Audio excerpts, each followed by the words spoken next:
When I was 5 years old, the first car I recognized was a 911. It's still the car a little kid puts a poster up on his bedroom wall.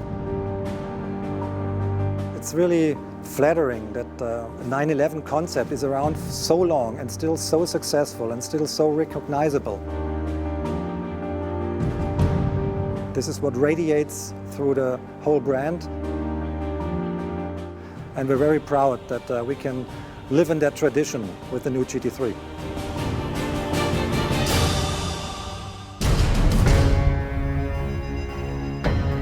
The main improvement is the improvement overall. Its form follows function on the GT3, and in that case I would say its beauty follows function. We have about a 10 to 15% additional downforce on the car. The result is quite striking. The car is about 30 kilos lighter than its predecessor, but for the first time we decided to reinvest the saved weight to put in some new technology that makes the car both faster and more emotional.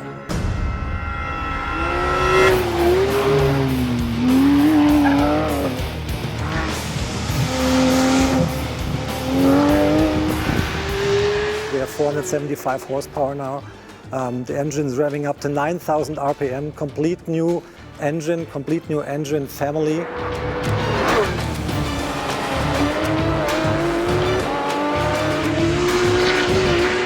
We have a custom-tailored PDK gearbox now. We're not so much concentrated on comfort of shifting, but rather on raw speed, acceleration. Race car-alike sensation when you drive it. It was very, very important to get a maximum emotion, the driver involvement, out of the PDK box.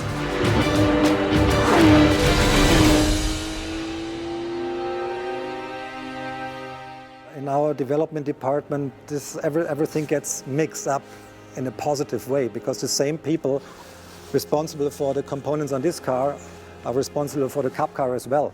So technology transfer doesn't have to take place, it's just in the head of everybody. It comes naturally because the people are involved in both projects. There's a lot more significant changes on the car, in the suspension, in the chassis, in the body. So we really started from scratch. We are very happy with the result because this was the biggest GT project in history.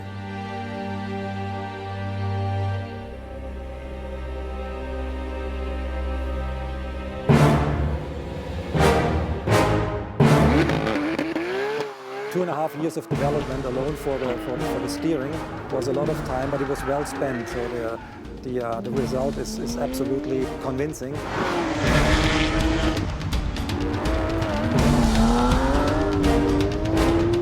For me, always important was to feel exactly what's going on the road, to feel the side forces in the tires, to feel the forces in the steering rods in the front axle.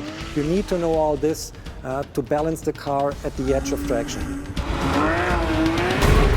The difference the rear axle steering makes is dramatic. In slow speed corners and hairpins, for example, and slalom drills, feels like a go-kart. Above 200 kilometers per hour, the car, when you're doing lane changes, feels like as it is on rails. It's incredible.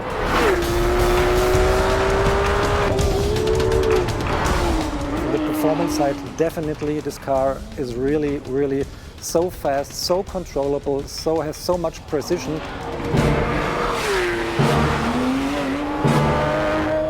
There was never a GT3 that was so enjoyable to drive. The car is really a feast for the senses. Technology and driver's involvement doesn't have to be opponents. It needs a conceptual harmony to bring both together. And the 911 GT3 of this year is definitely the answer to that. The GT3 for me is the distilled essence of the idea 911.